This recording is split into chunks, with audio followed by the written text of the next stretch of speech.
दोस्तों मैं आपकी जानकारी के लिए बता दूं, ये मूवी कोई ऐसी वैसी मूवी नहीं है, बल्कि यह मूवी सच्ची घटना पे आधारित है। और हर मूवी को बनने में 1, 2 या फिर 3 साल का समय लगता है, लेकिन इस मूवी को बनने में 16 साल का समय लगा था। ये कहानी दो भाई नाजीम और हकीम के ऊपर बनी है, जो कि अपनी गरीबी से तंग आकर काम करने के लिए सऊदी अरब जाते हैं। लेकिन वहां पर इन लोगों के साथ घटती है ऐसी ऐसी घटनाएं, जिसे कि आज की इस वीडियो में मैं आपके सामने एक्सप्लेन करने वाला हूं। तो चलिए बिना किसी देरी के इस वीडियो को स्टार्ट करते हैं। कहानी की शुरुआत में हम नाजीम और हकीम नाम के दो भाइयों को सऊदी अरब के एयरपोर्ट पे देखते हैं, जो कि यहाँ पे पैसे कमाने के लिए आए हैं। और जिस बंदे ने यहाँ पे इन लोगों को बुलाया था वो बंदा यहाँ पे आता नहीं है, और ऐसे यहाँ पे इन्हें सुबह से शाम बीत जाती है। तभी इन लोगों के ऊपर एक आदमी की नजर पड़ती है और वो आदमी इन लोगों के पास आता है, जिसके बाद ये जो आदमी होता है इन लोगों से इनके वीजा को छीन लेता है और अपने साथ चलने के लिए कहता है। जिसके बाद तभी जो नाजीम होता है इस आदमी से पानी पीने के लिए मांगता है,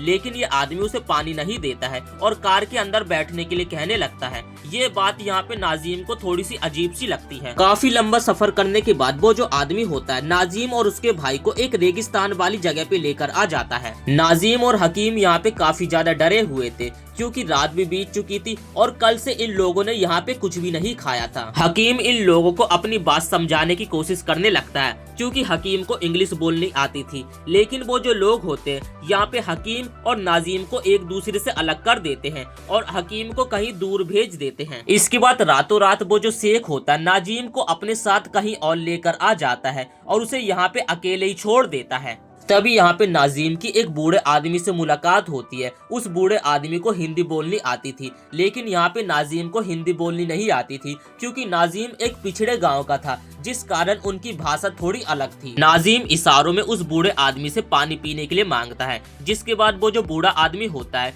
नाजीम को बता देता है कि वहाँ से जाकर पानी पी लो। जिसके बाद नाजीम पानी पी लेता है। दरअसल जो नाजीम था उसने कई घंटों से पानी और खाना नहीं खाया था, जिस कारण उसे काफी ज्यादा बेचैनी हो रही थी और उसे नींद भी यहाँ पे नहीं आती है, क्योंकि रेगिस्तान में काफी जोरों की हवा चल रही थी। और उसके बाद वो अपने आप को बचाने के लिए एक टेंट में आता है, और जैसे यहाँ पे उसकी आंख लगती है तभी वो बूढ़ा आदमी यहाँ पे नाजीम को लात मार के जगा देता है और अपने टेंट से बाहर भगा देता है। नाजीम उस आदमी को समझाने की कोशिश करता कि आखिर बाहर बहुत जोरों की हवा चल रही है, मैं कैसे बाहर रह सकता हूँ। लेकिन उस आदमी को यहाँ पे नाजीम की भाषा ही कुछ भी समझ नहीं आ रही थी। जैसे तैसे यहाँ पे नाजीम की रात बीत जाती है।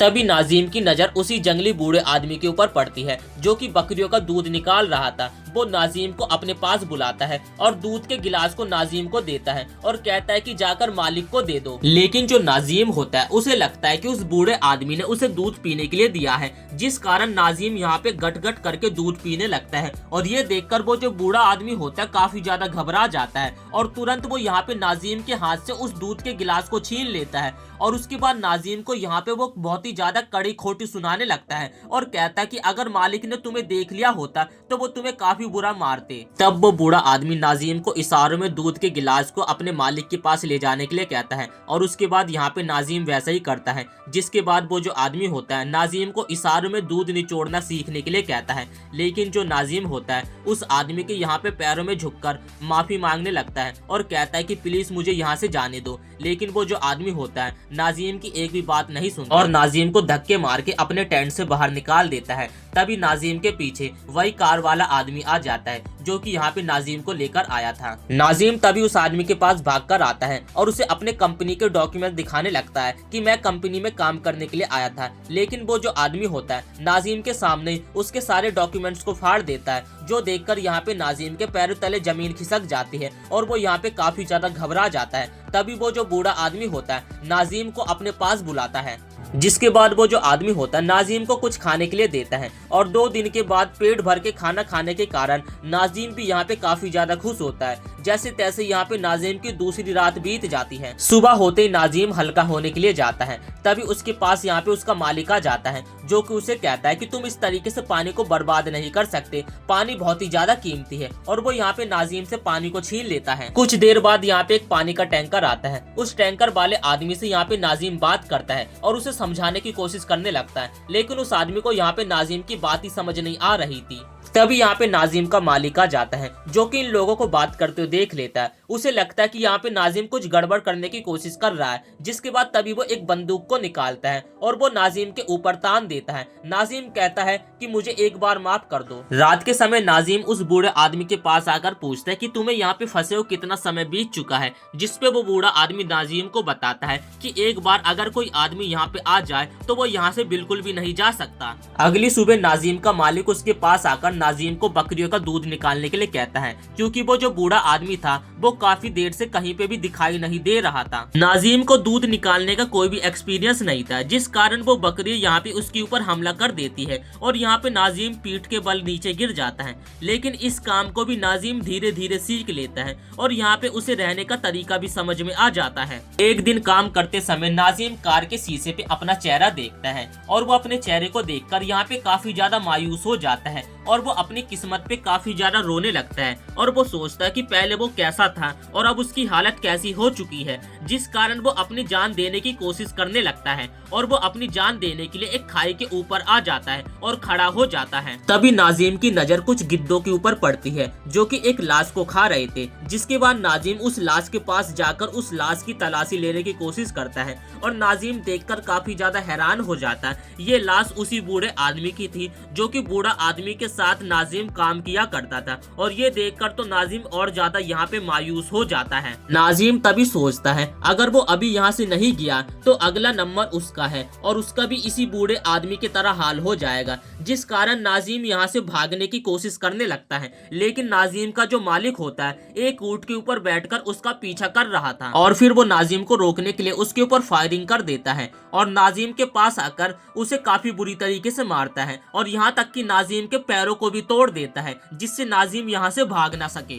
इसके बाद यहाँ पे नाजिम को और भी काफी समय बीत जाता है। एक दिन वो बकरियों को चरा रहा था, तभी अचानक से बारिश होने लगती है, जिस कारण वो अपनी बकरियों को लेकर एक जगह पे आकर रुक जाता है। कुछ देर बाद नाजिम को किसी के चिल्लाने की आवाज आती है, जिसके बाद नाजिम उस दिशा में जाने लगता है। तभी उसी दिशा में जाने के कारण उसे यहाँ पे एक आदमी दिखाई देता है। जैसे ही वो उस आदमी के पास जाकर देखता है तो ये नाजिम का भाई हकीम होता है। दोनों भाई यहाँ पे काफी समय बाद मिलकर काफी ज्यादा खुश होते हैं और दोनों काफी ज्यादा फूक फूक के रोने लगते हैं। तभी हकीम अपनी सिचुएशन बताने लगता है कि उससे कई जगहों पे काम करवाया गया और साथ ही उसे काफी ज्यादा टॉर्चर किया गया और सेम हालत यहाँ पे नाजिम की थी। वो भी अपनी यहाँ पे हालत बताने लगता है। तभी दूर से एक गाड़ी आती है। हकीम कहता है कि मेरा मालिक आ चुका है तो मुझे यहाँ से जाना होगा, जिसके बाद हकीम यहाँ से चला जाता है। अगली सुबह जब नाजिम ऊंट चरा रहा होता है तभी उसके पास यहाँ पे हकीम आता है, जो कि उसे एक चिट्ठी देता है। तभी नाजिम उस चिट्ठी को उठाता है, जिसमें कि लिखा होता है कि हकीम जिस जगह पे काम करता है वहाँ पे एक इब्राहिम नाम का आदमी है, जो कि यहाँ से बाहर निकलने के सभी रास्तों के बारे में जानता है और वो हमारी मदद करने के लिए तैयार है। कुछ दिनों बाद नाजिम, हकीम और इब्राहिम तीनों एक दूसरे से मिलते हैं और यहाँ से बाहर निकलने का रास्ते के बारे में सोचने लगते हैं और तीनों यहाँ से जाने के बारे में बातें करने लगते हैं। इब्राहिम बताता है कि कुछ दिनों बाद मेरे मालिक की बेटी की शादी है और सभी लोग वहाँ पे जाएंगे और वही दिन है जिस दिन हम यहाँ से बाहर निकल सकते हैं और सभी लोग यहाँ पे प्लान बना लेते हैं। तभी वही शादी का दिन आ जाता है। नाजिम का मालिक उसके पास आता है और कहता है कि मैं एक शादी अटेंड करने के लिए जा रहा हूँ, इसलिए तुम मेरी यहाँ पे बकरियों का ख्याल रखना। अपने मालिक के जाने के बाद नाजिम सबसे पहले यहाँ पे नहाता है, क्योंकि उसने काफी समय से नहाया नहीं था। इसके बाद वो उन्हीं कपड़ों को पहन लेता है जिन कपड़ों को पहनकर वो यहाँ पे आया था, लेकिन उसके कपड़े यहाँ पे उसे काफी ज्यादा ढीले होने लगे थे, क्योंकि नाजिम काफी ज्यादा पतला हो चुका था। इसलिए वो अपने पैंट के ऊपर एक रस्सी को बांध लेता है। तभी हकीम और इब्राहिम उसके पास आते हैं और वो तीनों अपनी आजादी के लिए यहाँ से निकल जाते हैं। सफर करते हुए उन लोगों को रात बीत जाती है। तभी उन्हें यहाँ पे कुछ लोग दिखाई देते हैं जिन लोगों से खाना पानी लेने के लिए वो उनके पास जाने लगते हैं, लेकिन वो लोग अनादून उन लोगों के ऊपर फायरिंग करने लगते हैं, जिस कारण वो तीनों अपनी जान बचा के वहाँ से भाग जाते हैं। इसी तरीके से यहाँ पे सुबह बीत जाती है। हकीम और नाजिम को काफी जोरों से प्यास लगी हुई थी, इसलिए वो इब्राहिम को बोलते हैं, जिसके बाद हकीम इब्राहिम से बोलता है कि हम काफी दिनों से चल रहे हैं, आखिर रास्ता कहाँ है? जिसपे इब्राहिम उसे कहता है कि हम रास्ता भटक चुके हैं और मुझे भी नहीं पता है। तभी हकीम और नाजिम को भ्रम होने लगता है कि उनके सामने काफी सारा पानी है और साथ ही एक ऊंट है, जिस कारण वो लोग उस दिशा में भागने लगते हैं। तभी इब्राहिम उन लोगों को चिल्लाकर समझाता है कि वो पानी नहीं है बल्कि तुम लोगों का भ्रम है। और जैसे ही हकीम वहां पे जाता है तो सच में वहां पे कोई सा भी पानी नहीं होता है बल्कि एक ऊंट का कंकाल पड़ा होता है। सो उम्मीद करते हैं आपको ये कहानी पसंद आई होगी। अगर आप इस मूवी का पार्ट 2 भी देखना चाहते हैं तो वीडियो को एक लाइक करके चैनल को सब्सक्राइब कर देना।